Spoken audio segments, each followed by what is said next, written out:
Hi, everyone. Thank you for coming to our presentation today to this great project called The Reward, Tale of Evio.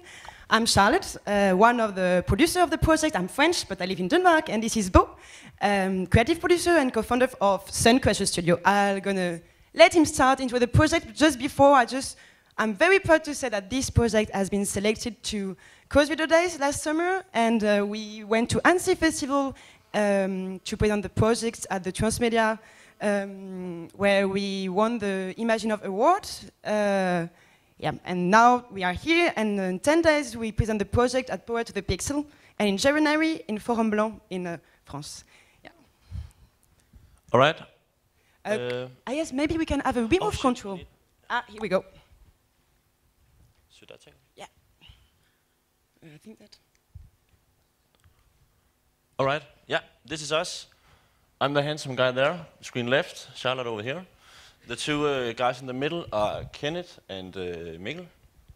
And they sit back home in Filmteractive Studio in Viborg, in Denmark, and creating epic stuff while we are on vacation now.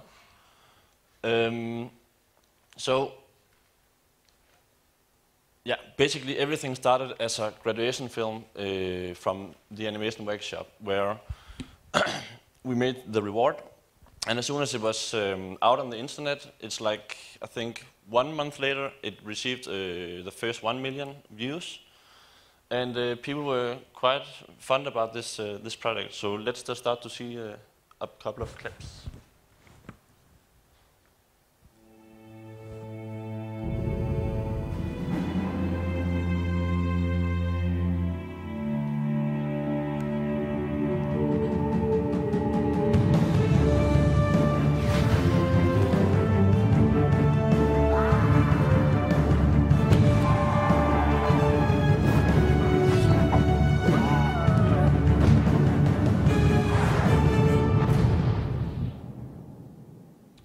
Wow.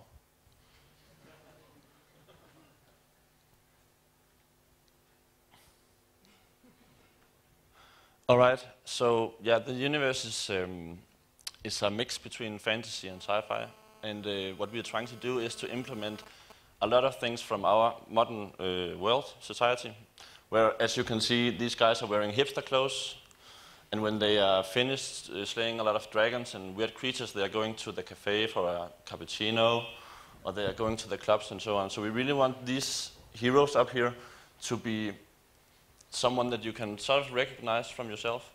We got a lot of good feedbacks on our new approach to fantasy, because normally you see these like epic battles between the good and the evil, while in this show we really want to zoom in on the characters and sort of show their relationships as they are on their road trips in this fantasy world.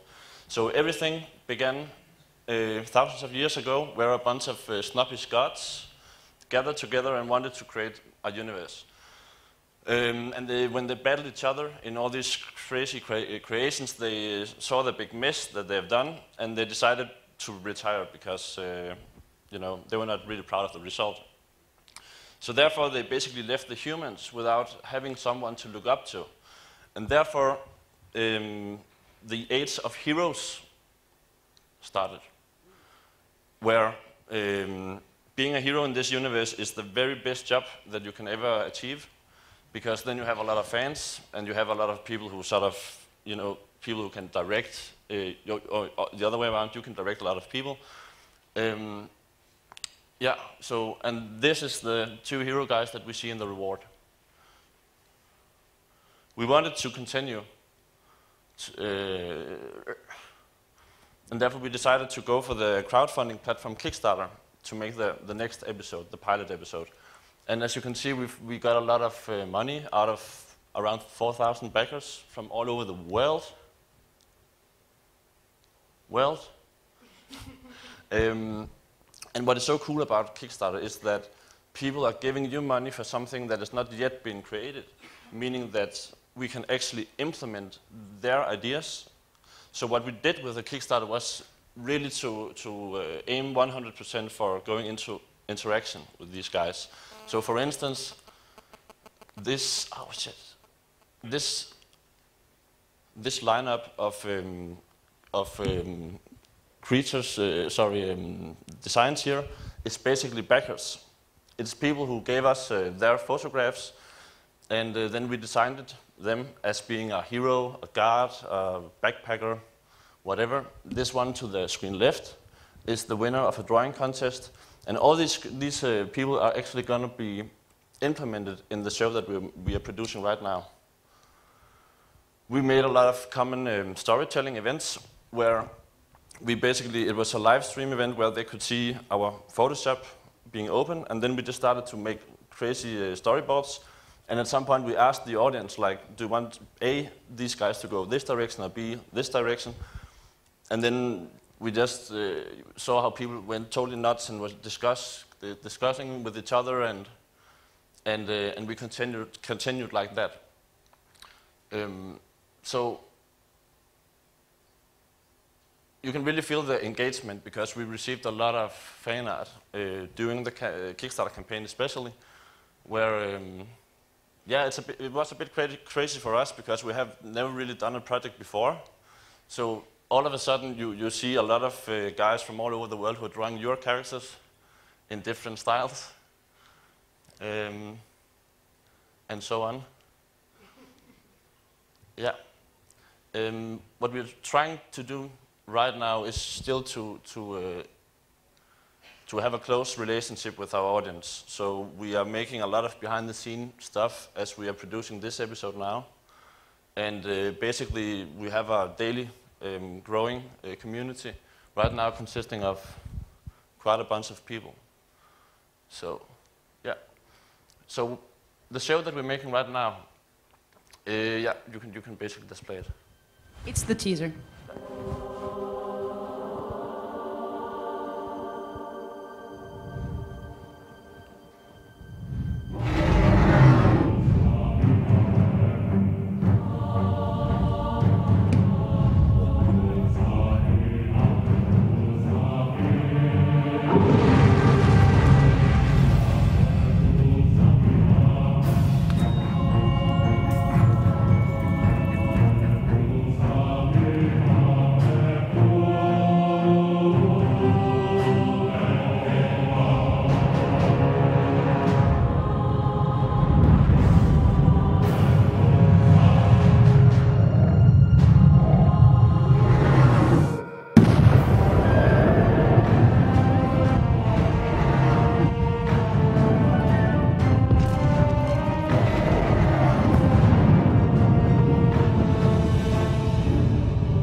So it tells the story about the first hero in the lands, and his name is Elethrion.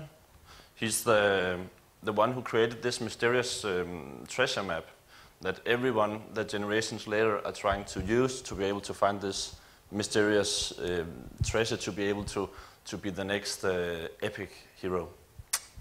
Thank you, Bo. Good presentation. Right, so what we want to do is to gather everything on one main platform called Alephion.com, of course. Yeah, okay. So everything will be based around the web series, but we want to implement the web series by telling stories through comic books, game, merchandise. You can show the beautiful T-shirt bow that you have just in front of you, and the art book. Beautiful. Yeah. Keep a strong relationship with our fans through our different social media platforms, and we're gonna implement all the information about the world on this platform. Yeah. So everything happened on this map, the land of Alephion. We're gonna introduce the characters of the show. Yeah. Right. That's no. Sorry. Alright, so that's the main character of the show. Each character, one episode. So every episode is going to be split in mini episodes of 1-2 minutes each, and we're going to ask the audience which character do you want to see. And regarding the answer, the character is going to pop up on the map. And for instance, Ken and Mick are here, and the black dots represent the mini episode. At the end of the mini episode, we're going to ask the audience, for instance, how do you want them to travel? Through the Zeppelin or through the route? And regarding the vote, it's going to influence the next mini episode. It's not going to change the storyline because people want to us telling the story with a good storyteller, but it's going to customize the episode. So on along the journey. And all the characters are going to pop up on the map so we can see how all the story are linked and how the characters interact between each other. So as I say, we want to tell a story through little animation clip, YouTube clip, but also through a comic book. We have first volume done already. We have a digital version if you want to see more about it. What we forgot to tell, which is very important, is a non-dialogue series, and there's no dialogue either in the comic book. It's all about body language and expression. So yeah, that's an example of the comic book. We discover the sub-character become the main characters in the comic book. So we can see the story from another point of view, which is give a lot to the story. So again, I have on my iPad if you want to see more about it. We also developed a game. It's in beta version right now. It's a PC game. We can see a little trailer.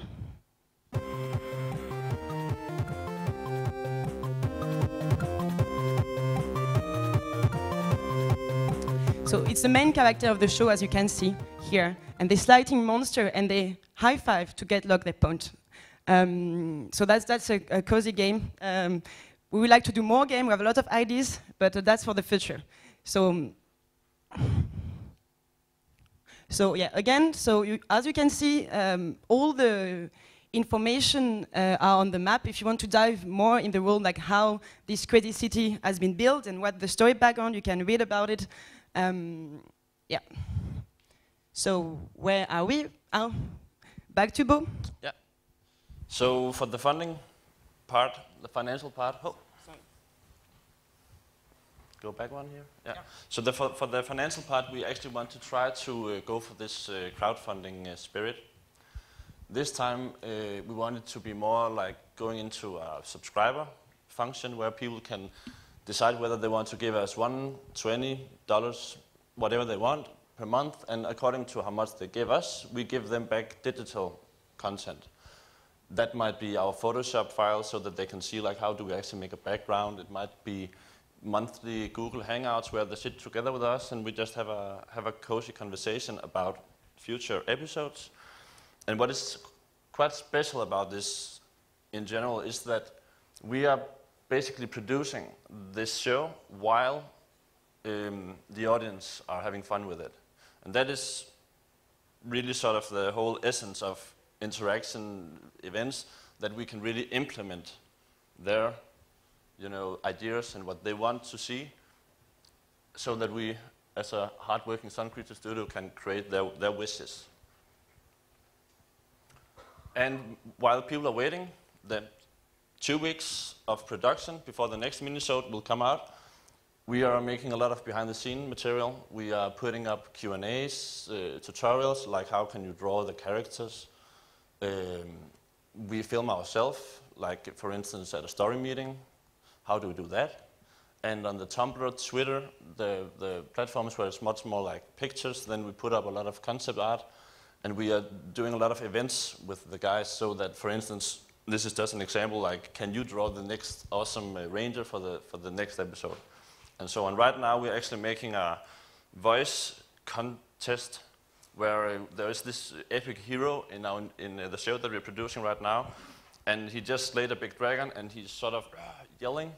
And we just want the guys out there to give an example of how a real barbarian voice would sound like. So, yeah, so we're trying to make a lot of these events to be able to grow our community. Yeah. So where are we right now? We are producing this 18-minute episode, which is explain how the map has been built.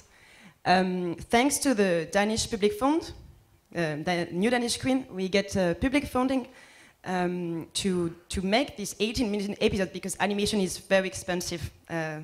We forget that sometimes, but it is. So, and they also gave us money to make this platform. But we still need money because we need to make more episodes and more content. So the episodes that we are producing right now will be done mid-December, released probably mid-January. And we might launch another crowdfunding campaign at the same time that we release to catch all the crazy people sharing our awesome new show to launch another crowdfunding. We don't know yet which platform, which will be the best. Yeah. But it's in discussion.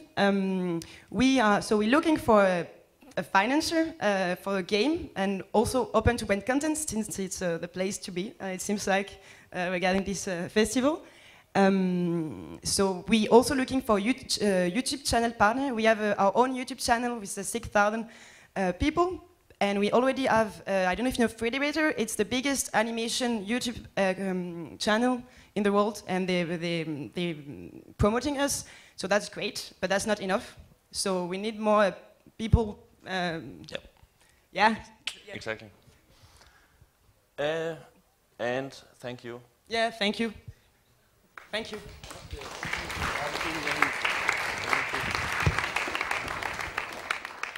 So the questions and feedback.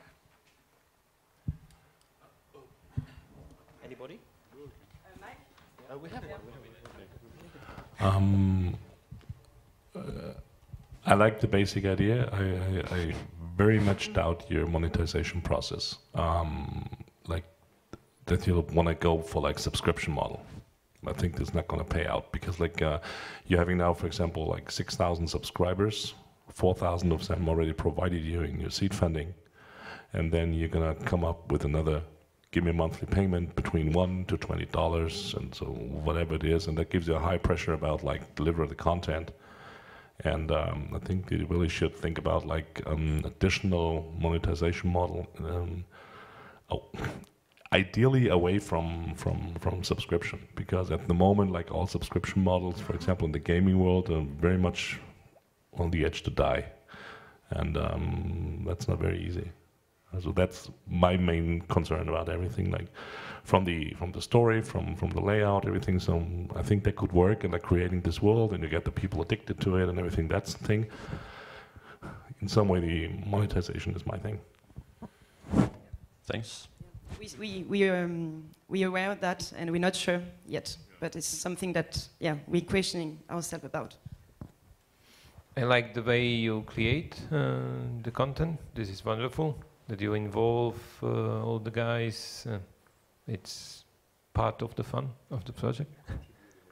Yeah.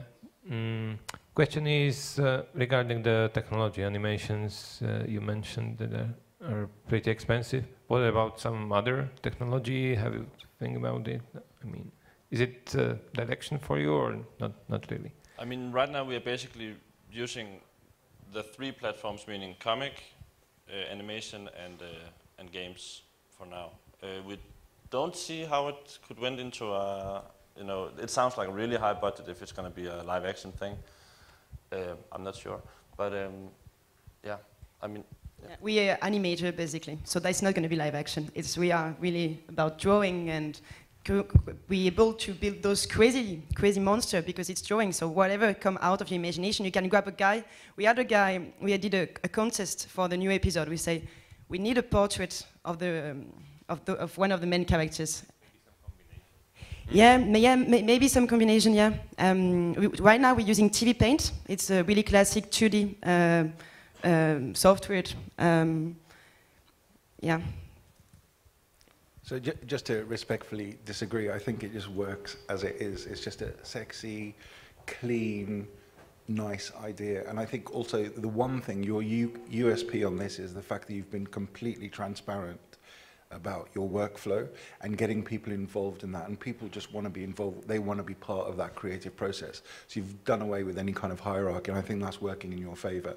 And secondly, the fact that you've got no dialogue. So all the dialogue is actually between the community you're creating is a beautiful idea. So actually, the fact that you've got that many people already involved in this, you've got that much awareness around the project, you know, a subscription model wouldn't be, I don't think it's seen as paid to contribute. I think people are already contributing and they just want to see more of the comics, more of the TV shows. So it could work alongside, say, other financing models. And yeah, live action, I don't want to, the whole point is that this is about the imagination. I want to see myself, you know, sort of dramatized rather than, you know, as a live action sort of version. So the point of this is, it's just, yeah, it's a beautiful idea. And I think personally, keep it as it is. Thank you. Yeah, great project. Actually, I don't have any questions, and I'm really looking forward to see the next episodes, the real episodes, and that's and as it touched me, and I believe it touched my children and my grandchildren too. That's somehow it's something you have in a story. I have seen many dragon stories and many dragons which were killed and so on, but you have some point, and I believe it's connected to the creation process. Actually, if you have this kind of direct combination of professional working as unprofessional distribution of ideas, that's a very nice approach, and good luck for you. Thank you. Who created the music? That's a guy called Matthias Vinum. He also made the music for the first one, the graduation film. So he's a member now of the crew. Yeah. Danish. Woo. Ah. The music is so important since there's no dialogue. It's we're really lucky to have this guy on board. But sorry. Just very quickly. I mean, I love the storytelling and the layout and the music and everything.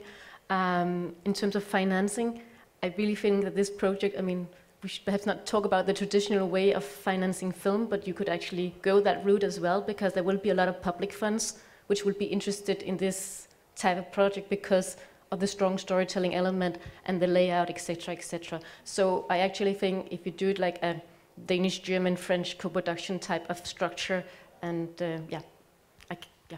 Can I answer to that? Yeah. We've been to Annecy and we presented this project, and people said you need to have a classic format, 13A. But then they're like, that's the first thing. That's the feedback we had, which are like, but no, it's not what we want. And second of all, what they say is our target, it's kiddles. I love this word, kid and dills at the same time. So between 15 and 25 years old, and in Europe, we don't have. They don't want to pay for those animation content. They're like, in United States, yes, and 60% of our Kickstarter come from United States. And the YouTube channel, Federator, is American. American people are ready for that, but Europe is like, that sounds cool, guys, but we're not gonna get money on you think, because we're not ready yet. It seems like, I mean, like the feedback I received, but I would love, if you think about some public funding that you think might match with that, I would love to go, because public funding allows us to keep the creativity and the independence of what we have now. So public funding and crowdfunding let us to be free on our content, which is what we want for us and for our community. So, yeah. Okay. Question still, one question. Have you spoken to the broadcasters? Because broadcasters are looking for new ideas, how to engage audiences and how to put web and television together and so. We went to Cross Video Days and we met someone from France Télévisions Nouvelles Écritures, which is the new way to tell stories. So we present the project and they say, yeah, that sounds cool, but your target is too young, and for us. And we came because we have a YouTube database. But look at that. No, it's our target.